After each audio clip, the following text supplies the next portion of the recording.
Okay, thank you. Let's go to round two. Let's get ready to rumble. Well, my dear, everybody is not going to agree with the moderator. The moderators always get beaten up, and that's fine. I have no problem with it. This time around, what we're going to start off doing is we are going to let each candidate in the beginning get 2 minutes to introduce themselves. We got 3 ladies here tonight, women power, that's good.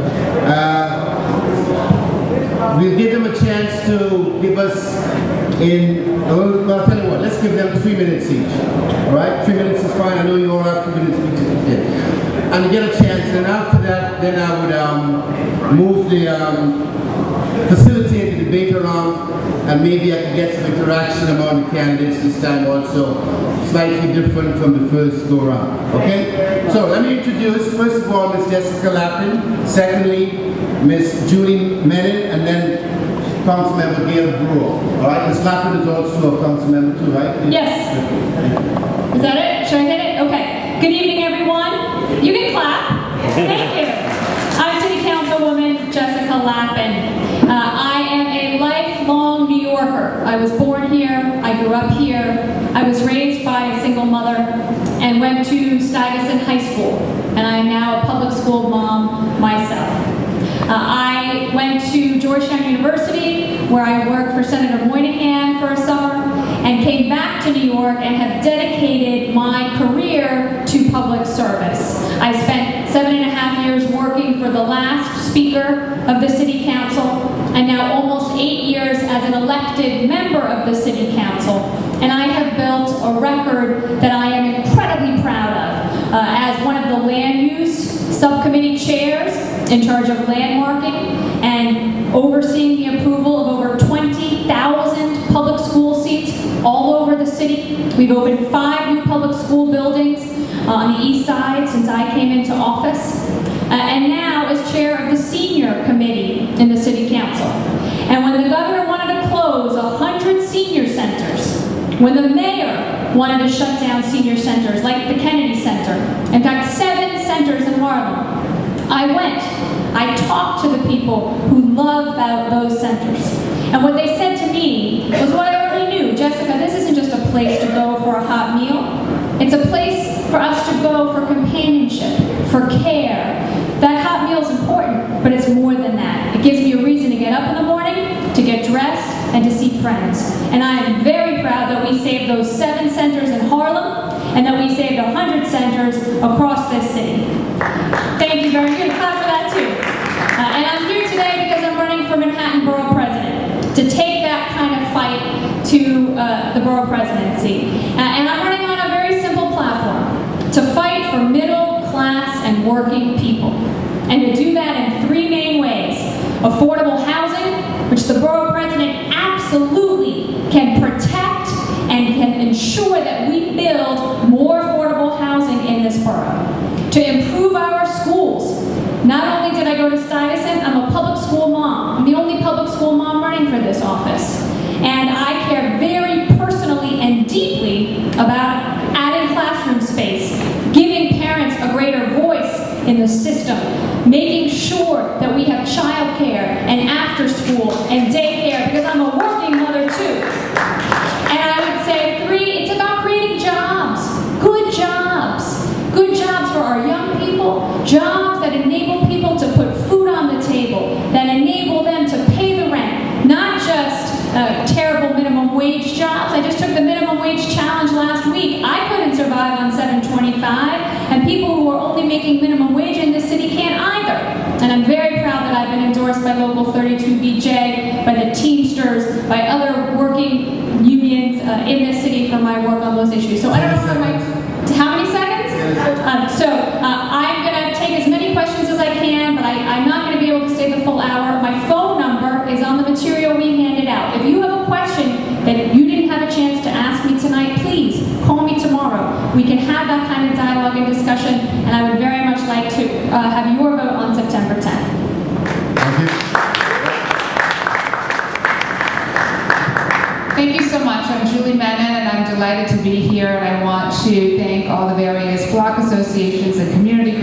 put this event together, and particularly Caprice. I am running for borough president and just wanted to start off with a little bit of background on myself. I certainly never intended to run for elected office. My life was literally turned upside down by September 11th. By way of background, I went to school here in New York at Columbia. I was a lawyer for many years, and then I left the practice of law to open up a small business in Lower Manhattan, a restaurant and catering business called Vine. And I opened that business 14 years ago, and like any small business owner, worked night and day on my business. And then 9/11 happened. We were located a couple blocks away from Ground Zero. My business was completely destroyed, my home was destroyed, and my family was evacuated. And in those weeks after 9/11, I started the leading community organization focused on rebuilding the community. We took on the insurance companies when they weren't paying business interruption insurance to small businesses. We did so much of the early work to get Lower Manhattan back on its feet. I had chaired Community Board 1 in Lower Manhattan for the past 7 years, and I really hope in that time I've been able to show what it's like to take on the tough fights. I was that person that you saw leading the charge for the approval of the Islamic Cultural Center and Mosque. I had death threats over that project. Leadership is about standing up even if it's very unpopular. I also led the charge downtown for Occupy Wall Street, getting my community board to back a resolution allowing the protesters to stay and standing up against the mayor when he wanted to kick Occupy Wall Street out. I'm also very proud of the work I did battling Con Edison. I won a $200 million victory against Con Edison when they threatened to raise all New Yorkers' rates. My vision for the Borough President's Office is to do a comprehensive borough-wide master plan. And I mention this is because at schools like PS 123, you've got over 30 kids in the kindergarten class. That's happening in schools all across the borough. The reason we have overcrowded public schools, a lack of affordable housing, or for example in communities like East Harlem, the lowest amount of active recreational space for our kids is because the city routinely approves large-scale development without any connection to what it's doing to our public schools and to lack of housing. Why do you think we have all these schools with 36 kids in a class? Why do we not do what other cities do, which is mandated set-asides for affordable housing on site? Cities all across the country do that. That is what I would do as the next Manhattan Borough President. 10 seconds. Okay, I'm very proud to have the endorsement of really the most diverse coalition of support, including Councilmember Melissa Mark Viverito, Assemblyman Robert Rodriguez in East Harlem, our former Borough President, C. Virginia Fields, Congresswoman Nydia Velasquez, Councilmember Udonis Rodriguez, Mark Green, Betsy Galbaum, Assemblymember Deborah Glick, Senator Adriana Espaillat, and so many others who have backed my campaign. I know my time is short. If you have more questions, please go to my website, send me an email. Would love to continue to have a dialogue with you. Thank you. Thank you very much. I'm Gale Brewer. I'm the City Council member currently on the Upper West Side and the northern part of Clinton, and I have been working all the way back to the Lindsay administration on some of these issues. Most recently, in addition to being on the council, I was on the community board for 10 years. I worked as chief of staff to council member Ruth Messinger, who of course supports me and from whom I learned so much. I was in the federal office under David Dinkins, the head of that office, public advocate's office, and I have worked in affordable housing in Queens. I've been teaching, and I see some former students here at Queens and Brooklyn and Hunter and Barnard for the last 25 years, as well as Borough. And I have a long support coming out of the women's movement, having headed up the National Women's Political Caucus in the 1980s. So with that background, I have actually introduced more legislation, top 5, the most legislation, and the one that I'm most proud of is the paid sick leave. Paid sick leave took 3 years to pass, but it has just been overwritten. The mayor, of course, vetoed it. The city council overrode it. And starting next April, 1 million New Yorkers who do not have a day off if they're ill will have a day off. And that is a huge accomplishment and perhaps the most progressive piece of legislation. I'm a doer. When the Time Warner building came in on 59th Street, I put together the city and state agencies, and we got 239 jobs for the community, including individuals from the New York City Housing Authority. That's because nobody was doing that. And today, when there's a new development in New York that has a special permit or some kind of a tax abatement, the same is used. With seniors, I recently convinced the Department for the Aging to work with the Green Market and the Senior Center. So in my neighborhood, and I'd love to do that elsewhere, all the senior centers and all the home delivered meals have absolutely fresh fruits and vegetables from the Green Market for the same price. And we just instituted bags of groceries for the seniors. 400 of them have shown up. We deliver them to the block or to the neighborhood senior center. These are the kinds of neighborhood things I want to do. The Borough President's Office, we could do a lot more. I've just received the tenants pack. I'm supported by DC 37, United Auto Workers and the legal aid attorneys, Ruth Messenger, Ronnie Eldridge, Liz Holtzman, Gloria Steiner, and many others. Thank you very much. Thank you. Let me just say, this round will be a little different because we're going to get some audience questions this time around, okay? Before we close out everything, we get some audience questions. I'll start by asking about the stop and frisk situation that is causing a lot of concern among activists, especially blacks and Hispanics, who believe that it's excessive, believe that the police department have stepped way beyond their bounds. So in the light of Mayor Bloomberg's recent statements that you don't think enough minorities are being stopped and frisked and such, and also in light of what happened down in Florida with that very tragic situation there with Trayvon Martin and George Zimmerman, can you give us, each one of you, your views on stop and frisk, and how do you think you can help in keeping crime down, as it has been over the last 20 years? I mean, nobody's arguing that. Is there some way we can either find a balance in your mind, or do you think stop and frisk is a good policy and should continue? Let's start from Ms. Brewer and come back this way. On stop and frisk and community policing and being secure, I would say the following. First of all, I'm a big supporter of the two bills that are now pending in the City Council. One, of course, which would somehow figure out a way of stopping racial profiling, not easy.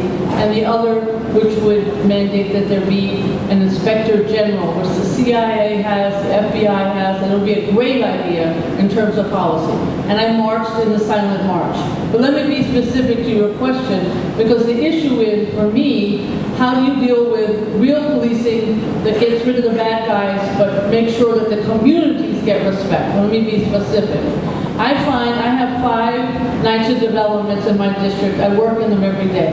And what worked is that when the police assign individuals who we can work with and a nonprofit, because then you can get the trust of the people in the neighborhood. So you don't want knuckleheads to be policing, and you want people who you can trust. So the first thing I would do is to make sure that there are individuals who will be respected in terms of the police with community groups. Number 2, I think Jamani Williams, who's a city council colleague from Brooklyn, has done a great job in identifying 5 neighborhoods where we are putting in culturally appropriate mental health services, job opportunities, and figuring out ways that young people 16 to 24 can be engaged in a really positive way. That's how you end up with a much better community. So I would do 2 things. I would focus heavily on making sure that the police and the community organizations trust each other, and I would make sure that there is funding for that age group, but right now there is 0. Thank you very much. I want to be clear clear about this. There have been 5 million stop and frisks in the last 10 years. 5 million. This is offensive. They are unconstitutional stops, and we have to change this system. And we will be able to change this system in 2013 if we elect people who are completely committed to changes.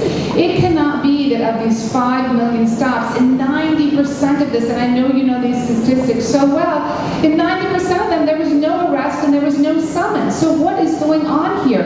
We are targeting young African American and Latino men in particular with these stop and frisks. And the thing that alarms me perhaps the most is honestly, in so many of these stop and frisks, people are being told to empty their pockets. If they have a small amount of marijuana in their pockets, it then takes it from private view to public view. And this affects a young person's housing opportunities, it affects their job opportunities, it changes their whole life, which is why I completely support Governor Cuomo's changes that he wants to make to reform the arrest on marijuana. We have to change this. Absolutely.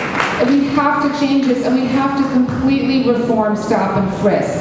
I was so proud to march in the Father's Day March with communities all across the city to say we have to put an end to this.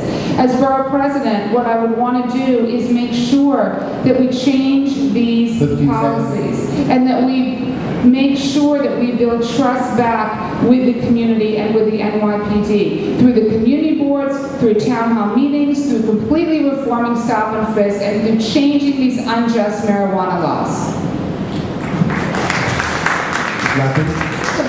So I want to start by talking about Trayvon, because justice was not served in Florida. And as a mother, I can imagine that there is nothing that is going to heal those parents' hearts, but they deserved justice, and they did not get it. When it comes to stop and frisk, not only did I march down Fifth Avenue on Father's Day with my husband and my 2 children, I was very active in the coalition that 1199 put together to craft the legislation that we did in the City Council, that we recently passed to create really meaningful oversight over the police department and to end racial profiling. And I voted in favor of those bills, and I am now being targeted by the PBA because of my strong support to end racial profiling and create oversight over the police department. If they think that they're going to bully me by sending letters to my constituents, by standing at the subway stops, by taking out ads in the newspaper against me, they have picked the wrong legislator. I am standing strong because this policy, when I think about a 10-year-old, 11-year-old boy on his way home from school, going to run an errand for his grandmother, completely innocent, thrown up against the wall, humiliated, searched, unconstitutionally, what does that do? Not just to his life, but to who he is as a person, and how he views the police for his entire life. That has got to end now. We are joined by Council Member Robert Jackson, and I will give him a chance to introduce himself. So I'll give you 2 minutes to introduce yourself, and then I'll also give you a minute and a half to deal with stop and frisk, your views, and it's, you have 3.5 minutes, and then we'll come back to the regular. First, let me just ask the question: how much time is given on stop and frisk? 2 minutes for everybody. Okay, so first, let me just quickly introduce myself. I'll take 1 minute introduction and 2 minutes stop and frisk. Is that okay? So I talk very fast. That's okay with you? My name is Robert Jackson. I was born in Harlem Hospital, raised in West Harlem. My family moved to the Bronx in 1963 and went to public schools in New York City. Graduated from Benjamin Franklin High School. I'm joking. Gotta have a sense of humor here. And I went to Benjamin Franklin High School. I graduated from SUNY New Paltz and moved back into Manhattan in 1975, where I raised my family. The bottom line is, I'm a native New Yorker, a progressive Democrat, fighting for the working men and women of our great city. That's what I've done my entire life, and that's what I will continue to do. First, let me just quickly introduce myself. I'll take 1 minute introduction and 2 minutes stop and frisk. Is that okay? So I talk very fast. That's okay with you? My name is Robert Jackson. I was born in Harlem Hospital, raised in West Harlem. My family moved to the Bronx in 1963 and went to public schools in New York City. Graduated from Benjamin Franklin High School. I'm joking. Gotta have a sense of humor here. And I went to Benjamin Franklin High School. I graduated from SUNY New Paltz and moved back into Manhattan in 1975, where I raised my family. The bottom line is, I'm a native New Yorker, a progressive Democrat, fighting for the working men and women of our great city. That's what I've done my entire life, and that's what I will continue to do. So what have you done? Some people ask. Well, you know, I filed a lawsuit on behalf of the children of New York City and won $16 billion. No one can ever say that. No one can say that they were named New Yorkers of the Year. And that's the type of activism that you get in me. So a fighter for our neighborhood, an advocate for our children, and a progressive, energetic leader of Manhattan. But let me talk about stop, question, and frisk. Trayvon Martin, even though from a legal technical point of view, the jury found him, Zimmerman, not guilty, clearly in the eyes of everyone, he murdered Trayvon Martin. That is absolutely clear. But let me just say to you, I've served on juries. I've served on armed robbery. I served on a big drug case. I was served on grand juries. And knowing the jury process, that you have to find beyond a reasonable doubt, and knowing that the law in Florida, stand your ground, doesn't mean you don't have to step back at all. In my mind, I didn't think they were going to find him guilty at all. And in fact, that's what happened. I'm not here to placate anyone. So when it comes to stop, question, and frisk in New York City, I co-chaired the New York City Council Black, Latino, and Asian Caucus. There are 27 members of the caucus. And we got a law firm to file an amicus brief in that lawsuit. The judge, in making it a class action, cited our brief twice in that particular matter. But clearly, I am one of the 6 or 7 primary sponsors of the 2 bills that are up right now that we're going to vote. Jessica, I applaud you because you are receiving pressure.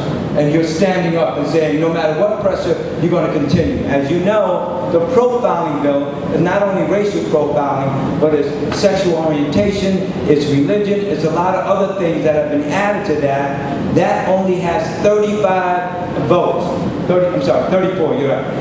And they are hoping to try to pick 1 or 2 off in order to defeat the veto. So we have to stand strong on that particular matter. The other bill, the Inspector General's bill, has over 40 people. That's a no-brainer. Even the Speaker supports that. She does not support the other one. The bottom line is, this, as I said, standing up in the City Council, this is going to be the test of this City Council and whether or not we could stand up against the mayor and override this veto on behalf of the people of New York City.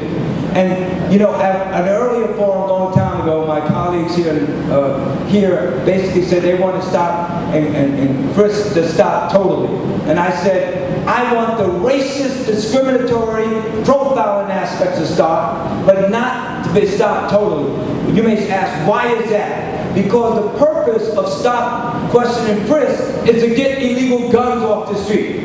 And all the illegal guns that are shooting, killing people are blacks and Latinos shooting back blacks and Latinos. And quite frankly, I want the illegal guns off the street. I don't want any more shootings and killings.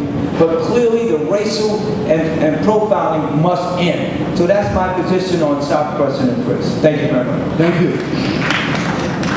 Okay, so let's start with a question on charter schools. Earlier we had the city council candidates here. We posed the same question to them. I'll pose it to you. I'll start with Ms. Lappin because I know you have some time issues. What is your position on the co-location of charter schools in public school facilities, particularly in light of the fact that only about 100 of the 40,000 homeless school children in New York City are enrolled in charter schools? Pass it down. Oh, yeah. Use this one. This put the bottom. When the light goes on, yeah, there it goes on. Yes. Is it on now? There we go. Can you hear me? Yeah. First of all, there are 50,000 homeless people sleeping on the streets of New York every night. It is one of the great travesties of the Bloomberg era. And I'm glad you brought it up because the families, the children who end up in homeless shelters, boy, they have half a chance. and they deserve to have roofs over their head and to be able to go to good public schools. And we talk a lot about charter schools. They serve so few kids. When you think about over 1 million kids in the system, what a small percentage of them go to our charter schools. So when they have tried that, we had space we knew was going to open up. And as soon as the space opened up, what happened? Against our wishes. So I organized parents, we collected petition signatures, we rallied, we marched, and we won. And now we are going to have a community-based middle school that's going to open next year. Thank you. Ms. Menin? I am against the co-location of schools, and I mention this because in the neighborhood that I represent in Lower Manhattan, when I chaired Community Board 1, we had massive school overcrowding when I first chaired. It goes to 35, 36 kids in a class at PS 89 in some of the grades. Unacceptable. And so with the issue of co-location, we're creating a system from the earliest years of a child's life where they see a very unequal system. They see that they might not have a science room in their school, they might not have an art room, they might be eating lunch at 10:20 in the morning. That's not acceptable. And there has to be a better way on the co-location issue. And in fact, there is a better way. And the better way involves making sure that we're building new public schools, making sure that we're not having schools with 35 and 36 kids in a class. As I spoke about earlier, the vision I have for the Borough President's Office to do this comprehensive borough-wide master plan with mandated set-asides for new school seats, ensuring that any development that is approved requires that you build enough school seats for our children. This is just all across the country and other cities. It is not done here in New York. And we have to change this system. And by the way, we have to do it in affordable housing. We have to have affordable housing on site for every project that is put forward. This is how other cities are ensuring that they're building enough new schools, that they're building enough affordable housing. And that is the vision I have for the Thank you very much. I represent Brandeis High School, and Eva Moskowitz wanted to put a school in there, which really, really irritated me. I use a 4-letter word, but I'll stick with it. So I organized, I know Robert came to some of the rallies, but we got a pro bono law firm. We got the CEC, which is the parent body locally. We got the elected officials. We got community board members who even are charter principals to support us that did not go into that location. We went to court, and we had rallies, we had phones, and we contacted the PEP, which is the panel of educational policy that supposedly governs the Department of Education, which was a total waste of time.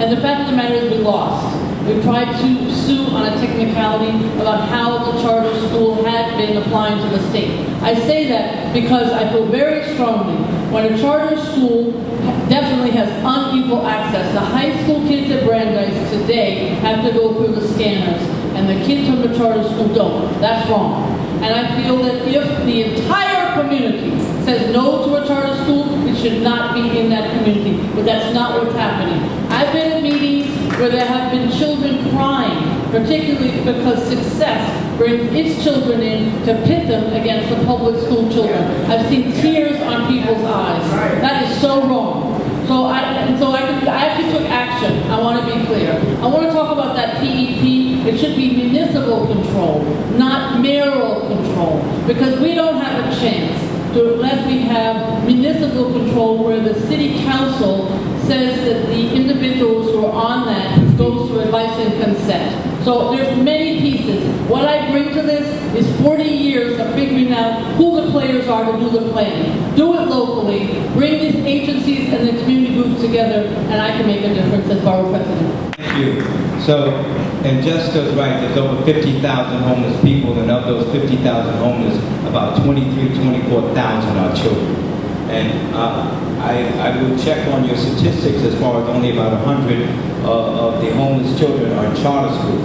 But you asked the question, what is your position on charter school? So let me respond. I fought with the parents at PS 194 on 144th Street between 7th and 8th Avenue when Eva Moskowitz marched over from their school from PS 123 to try to take over the space. Where I come from, anybody come in my house to try to take over, they got a fight on their hands, let me tell you that. And that's what they received over there. But also, I've stood with parents and activists at Mahalia Jackson School, PS 123, about their fight over there to try to maintain their space. In fact, I believe Senator Perkins and Keith Wright, as a State Assembly member, they have bills in the State Assembly and State Senate about co-location and moratorium against co-location in charter schools. I'm the sponsor of a resolution in the City Council on co-location and co-location of charter schools and a moratorium on of community CEC. So, but let me just say that I've said loud and clear that I fight every single day to try to make sure our public schools are the best schools for our children, where you do not have to look at other alternatives because you don't feel that our schools, our children are getting an excellent education in public schools. So when it comes to charters, I'm pro-choice. Now, what does that mean? Pro-choice. Because Teresa, if you want to send your child and homeschool your child, that's your individual choice. That if you want to send your child, and if you want to send your child to a parochial school, that's your choice. If you want to send your child to a charter school, that's your choice. But what I fight for is to make sure our public schools are the type of schools where if you're looking for that, providing a good education, that we up all schools so that choice has not have to be made. That's my position. Thank you. Thank you. So let's stay there. Mayor Bloomberg said, judge him as the education mayor. What kind of job do you think he's done? And what do you think, what would you suggest that the chancellor be doing now that will be improving the quality education delivered in the public school? Let's start from Mr. Jackson on this one, right? Thank you. I've never been in favor of mayoral control. Mayoral control is one person in charge. In any country that I know of, when one person in charge, that's a dictatorship. And I'm against dictatorship. I believe in democracy. And I come out of my history has been out of the school board, the campaign school board. So believing in decentralized control. Now the mayoral candidates, the Democratic ones, all of them, in my understanding, believe in mayoral control. They want to cheat it, they want to change it. I want it out totally. I do believe what Gale said, that we need municipal control of our schools. Okay? So, so when it comes to the chancellor, in my opinion, is Dennis Walcott. He's a black man. The chancellor's a rubber stamp for the mayor. The panel for educational policy is a rubber stamp for the mayor. I've said it publicly, that, and some people say, well, at least a rubber stamp makes a imprint. The PEP doesn't do anything. Because if you don't know, each borough president appoints one individual to the panel. And the mayor appoints 8. And in fact, borough president's appointment, what's his name again? He's an excellent appointment on the panel for educational policy. So we need individuals like that in order to, Patrick Sullivan, we need individuals like that. First said, judge him as the education mayor. What kind of job do you think he's done? And what do you think, what would you suggest that the chancellor be doing now that will be improving the quality education delivered in the public school? Let's start from Mr. Jackson, right? Thank you. I've never been in favor of mayoral control. Mayoral control is one person in charge. In any country that I know of, when one person in charge, that's a dictatorship. And I'm against dictatorship. I believe in democracy. And I come out of my history has been out of the school board member, and that's what the campaign for fiscal equity started with a school board. So believing in decentralized control. Now the mayoral candidates, the Democratic ones, all of them, in my understanding, believe in mayoral control. They want to cheat it, they want to change it. I want it out totally. I do believe what Gale said, that we need municipal control of our schools. Okay? So when it comes to the chancellor, in my opinion, is Dennis Walcott. He's a black man. The chancellor is a rubber stamp for the mayor. The panel for educational policy is a rubber stamp for the mayor. I've said it publicly that, and some people say, well, at least a rubber stamp makes a imprint. The PEP doesn't do anything.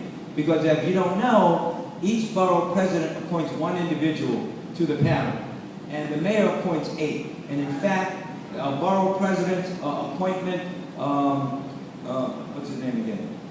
He's an excellent appointment on the panel for educational policy. So we need individuals like that in order to, Patrick Sullivan, we need individuals like that to stand up and make the right decision.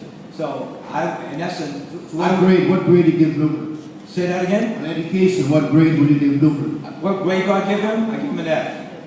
I give him an F. Because clearly, class sizes are increasing, and arts used to be dedicated money for arts in the school. There's no longer dedicated money. I just want the candidates to know that we have Miss from the Post. She's here. The young lady from the Post is here. So, when you say whatever you say, it might be out there tomorrow. So, just letting you know. Just letting you know. Okay, Ms. Brewer. Thank you very much. I'm going to make a list. First of all, I have put out every single year for 12 years this listing of all the public schools in my district, every art program, the custodian's phone number, and every single aspect that the website doesn't include. And I will do that across the borough because it's not something that you can get unless you have this kind of information. Number 2, I feel very strongly the municipal control, we have to go to Albany. So I would work with the other borough presidents, putting together the kind of coalition that I did with paid sick days and other issues. I feel very strongly about too much testing. My kids graduated public schools a long time ago. We didn't have this kind of testing. And I even have a kid who had special needs. He didn't have this kind of testing. He got through high school. We need to have less testing, and it's a lot saving of money. I also would cut down tremendously on the networks. I swear to God, some of those people who oversee the schools spend their whole life driving from borough to borough to borough as opposed to working in the schools. I would also do what one of the schools at Columbia University and one of the Harlem schools is doing, take a community board member and put it on the SLT. The SLT is the group in the school that does governing of that school. That brings the community into the school. I would also, as Robert indicated, I'm a huge supporter, listing on this paper here, of the arts. The city is built on the arts. And yet I have a high school that doesn't even have a music teacher as we sit here right now. And the same thing with the libraries. There are so many schools that don't even have a librarian. And I wrote the bill and the money that got the federal grant to put technology, homeschool technology needs to be in every school, particularly in the middle schools. So what grade would you give Mr. Bloomberg? I would give him C-. Okay. So Community Board 1 is widely known as being one of the loudest and earliest critics on a lot of education issues, including the mayor's decision to appoint Kathy Black as chancellor. We were the first board, I believe, in the city to do a resolution condemning that, and were very vocal about her appointment. And I was that person who you saw, who she came down to meet with, myself and my community. And when I said, what is your plan to build new schools in our community, because our schools are severely overcrowded, she said, how about if your community uses a little more birth control? So I mention that because this kind of insensitivity to the input of parents, of teachers, of the community is what has to change in the next administration. At Community Board 1, we had very specific recommendations about how to reform the system. Specifically, we suggested that the CECs have an independent line item for budget. They should not get their budget and be beholden to the Department of Ed, because when that happens, they can't really do the work that they so desperately need to be doing. So we want to ensure that they have their own funding and that they can truly be independent and do the work that they desperately need to do. on the issue of overcrowding in schools, which is plaguing areas all throughout Manhattan, we have to change this. We in Community Board 1 were able to build 3 new public schools in the last 4 years alone. How? By going out and literally doing our own population studies to say to the Department of Ed, your studies are wrong. You don't understand how quickly our community is growing. You're not looking at the birth rate data. And we were able to turn this around and get 3 new schools built by going out and finding the locations to build the schools and convincing the city to finally do the right thing. So in order to change this, again, we have to ensure that when there's development, there are mandated set-asides to build new schools. You cannot approve a 500-unit residential development project, which honestly this council and this mayor have done. They have never turned down a development project in the borough of Manhattan. So when you know that, then what are we really doing here? We're continuing to overcrowd our public schools. And as borough president, I would completely turn that around. And what grade would you give this? A C minus. Next. So I'm going to start by saying I'm not here to bash the mayor and his educational policies. I'm here because I'm running for Manhattan Borough. I'm not going to give him a grade. But I will tell you what I will do as Manhattan Borough President to improve public education in this city. Because there is power in this office to do that. And as a parent of a public school child, I understand the issues that school-age families face. I don't just read about it or hear about it at public meetings while I send my kids to private school. I live it. And there are things that we can do as communities across this borough. So one, I have been participating with the current borough president, Scott Stringer, in what we call our war room on overcrowding. I would expand that because he's been very focused on the east side, which is great. As I said in my opening one, since I've come into office, we've opened 5 new public school buildings on the east side, more than any other neighborhood in the borough, and I'm very proud of that. We need to take these war rooms and we need to be focusing all around the borough, not just on the east side of Manhattan.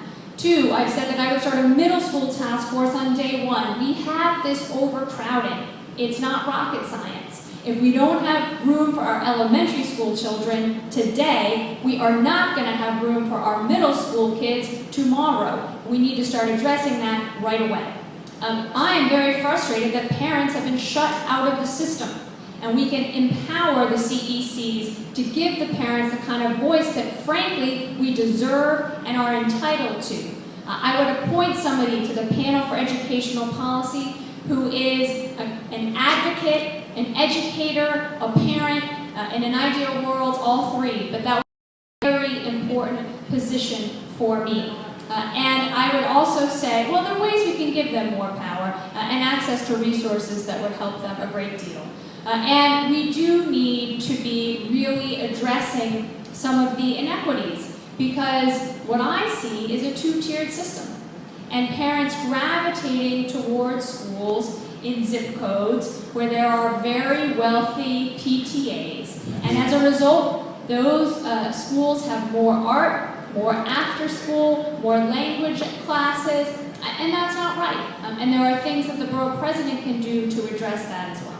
Thank you. I'm going to take the opportunity to close because it's 8 o'clock and I have to go. But I did just want to close by saying I have a very broad coalition of support. I have been endorsed by Congresswoman Carolyn Maloney and Grace May, by State Senators Jose Marco Serrano, Tom Duane, Brad Poyleman, Liz Kruger, by Reverend Jacques DeGraff and Gregory Robeson Smith, by 32BJ, by other unions. But I'm here tonight because I would like to have your vote and your support on September 10th. Thank you. You also have Ms. Menin. Thank you. I first of all want to thank you so much for having us here this evening. I hope that you have been able to hear that in terms of the vision for the office, I have a very clear vision focused on one of the key powers of the borough president, and that is land use. The real powers of the borough president focus on land use and community boards, 2 areas, and I hope you will take the time to go to my website, juliemenin.com, and look at the policies that I want to enact as borough president to reform our land use system, to make sure that we are protecting communities. building enough school seats, building enough affordable housing, building enough park space, healthcare facilities, all of what we need to do for communities throughout the borough. And as a 7-year chair of a community board, I really believe in community-based planning. And there are real differences between the candidates. You know, earlier in the debate that you heard with comments that Inez made, she talked about the Marine Transfer Station. I am the only one of the borough president candidates who believes we have to keep the Marine Transfer Station on the Upper East Side. Why? Because I agree with what Inez said. If it's not on the Upper East Side, where do you think it is going to get moved? It is going to get moved uptown. 75% of these facilities citywide are in lower income. Well, that is, I'm just telling you, Inez agrees with me on this. 75. Robert, Robert, you know how long it takes. Robert, that's completely untrue. 75% of the facilities are in lower income neighborhoods. That is why environmental justice advocates throughout this city support the solid waste management plan, ensuring that every borough takes its fair share. And having the facility on the Upper East Side is part of this plan. And I do not support it going into another community. Whether it be East Harlem, whether it be Central Harlem, whether it be Washington Heights, I don't support that and believe it should stay on the Upper East Side. So there are many differences between the candidates. I look forward to continuing a dialogue with all of you. Please call me, email me, juliemenin.com, and look forward to continuing our conversation. Thank you. I'm staying. And I'm staying. Give both candidates a chance to address remarks. Just to let you guys know that we still have about another 20 minutes or so, and I'm going to take some more questions. And Ms. Brewer and Mr. Jackson will stay so we can talk. I'll give you guys, Mr. Jackson, go first, a chance to address what you said. And let me respond to Julie's statement as far as the Marine Transfer Station. And I said loud and clear to the people on the Upper East Side at a Democratic forum that yes, I'm a member of I believe I'm the only member, Gale, of the Solid Waste Management Committee. And I voted for citywide solid waste management plan. And at that time, it was to make sure that every borough takes care of its own garbage. And it also said in the plan that the 91st Street Marine Transfer Station will be retrofitted, not torn down, and that it will cost $40 million. You know, they're tearing it down totally. And you know what it's costing now? $250 million, $250 million. And it did not take into effect the environmental impact statement of Hurricane Sandy. Hurricane Sandy water came all up in the park and all up in the housing development. What I've said is that we need to reopen it and consider what let Manhattan decide what it's going to do with its garbage. For her to say that it's going to go somewhere else, that is utter nonsense. Don't believe the hype. She doesn't know what she's talking about. Because the siting has to go through a siting process, it would have to go through an approval process. That would never happen. What I've said, what other people have said, is that right now, even if that was built, it's going to go on a barge and it's going to go to New Jersey. There is a rail right there at 36th Street. We need to build a rail system to take the garbage to New Jersey. But let Manhattan reconsider its own destiny. Knowing that, and I said this to them looking at them in the eye, we're not talking about dumping anymore in the South Bronx, in Queens, in Brooklyn. No, we have to take care of our own garbage. And it's not going in East Harlem, it's not going in West Harlem, and no other community will want it. And let me tell you, when I first came on the city council, I asked to be on the sanitation and solid waste committee to ensure that the one at 137th Street and Riverside Drive in my district would not be open. And it wasn't be open. Thank you. Thank you. I want to just comment on garbage in general and state that we do not do a good job of recycling, despite what the mayor has announcements every 5 minutes that we're recycling something new.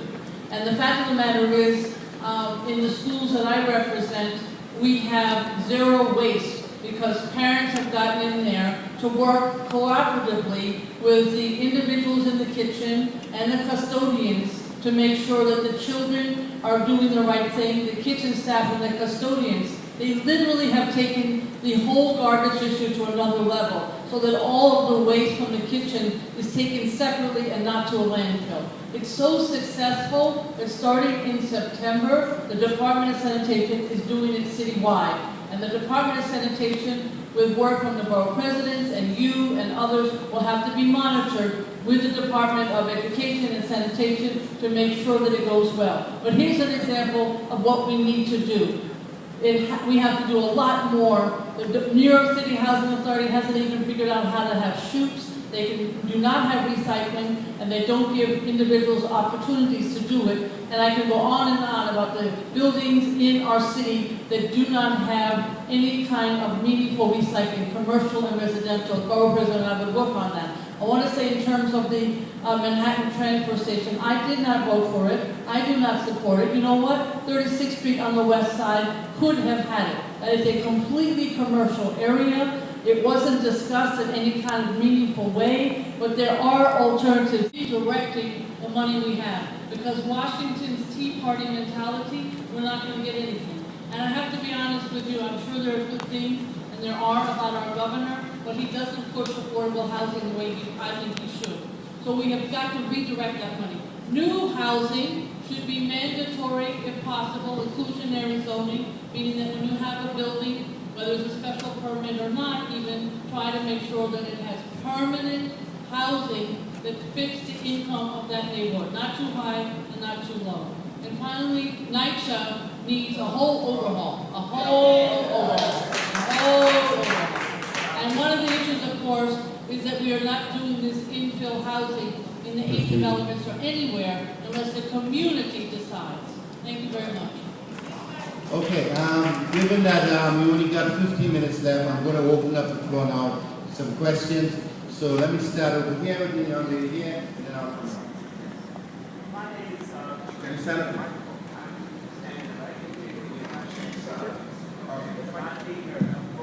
Okay. Sorry. all right, my name is Teresa Freeman, and I understand, sir, the moderator today kept talking about the grade for the mayor. Mayor Bloomberg is governor. I want to deal with the issue at hand, new people that are running for mayor at this particular time. Now, you know, as of about a week ago, mayors, people that were running for mayor, stayed in Niger. Okay, stayed over in Niger. It's an 80-year-old lady that lives in Grant housing, about to be removed from her house due to succession rights. Papers that was not filled. She was married to her husband for at least 30 years. And now the lady is sick, can't get around, and they want to remove her over to Queens. So we've been working with this young lady and the family and other people with succession rights. So it's being put out of their place on a night.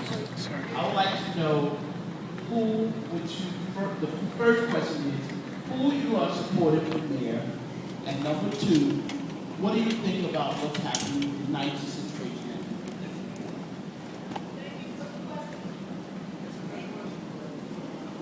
The question that I ask is, who are they supporting for mayor? That's number one. And number two, what are they doing about succession rights when it comes to NYCHA? Because this 80-year-old, I know that's one case, about 2 or 3 cases that have come before me that they're about to lose their place due to that and some technicalities that the NYCHA did not tell them about, or they didn't know anything about, and that now NYCHA is trying to remove people. I know you've heard of that. Mr. Jackson. All right, So in response to your question, I have not endorsed anyone for mayor, and I don't even know if I will. And I know, for example, I've worked with Christine Quinn for 12 years, John Liu, and Bill de Blasio for 8 years. John Liu was an officer of the Black Latino Nation Caucus. I know all of them. I have not endorsed anything. Quite frankly, I'm more worried and concerned about me trying to be elected as Manhattan Borough President. That's what I'm focusing on. So I have not endorsed, I don't even know if I will endorse, quite frankly, but clearly NYCHA, they need a total overhaul of NYCHA. Anytime you take 2, 3, 4 years for repairs, something's totally wrong. And as far as this woman, this 80-year-old woman with succession rights, I hope she has legal counsel, because if she does, if it's in my, and that's in my district, if she doesn't have legal counsel, then we need to get her legal counsel. And I'll be glad to talk to you about that, to provide that, because the city council provides millions of dollars to Harlem Legal Services, African Services, Northern Manhattan Improvement Corp. These are all community-based organizations that provide legal services for tenants and tenant advocacy. I'll be very quick. Will not be endorsing for mayor, and I will tell you that I work every single day with the developments in my district on this ridiculous succession situation. And it could be a son who's lived there the whole time who just forgot to put his name on the lease. It is spouses. It's people who have been living there for a long time, need housing. It makes no sense. It makes no sense. We write more letters to NYCHA with all of their problems than any other elected official in the whole city. And the Chairman Ray is sick of me. Next, any question? You are. Danny. I think I can speak loud enough. My name is Liz Rock. Can you hear in the back? Take the mic, bud.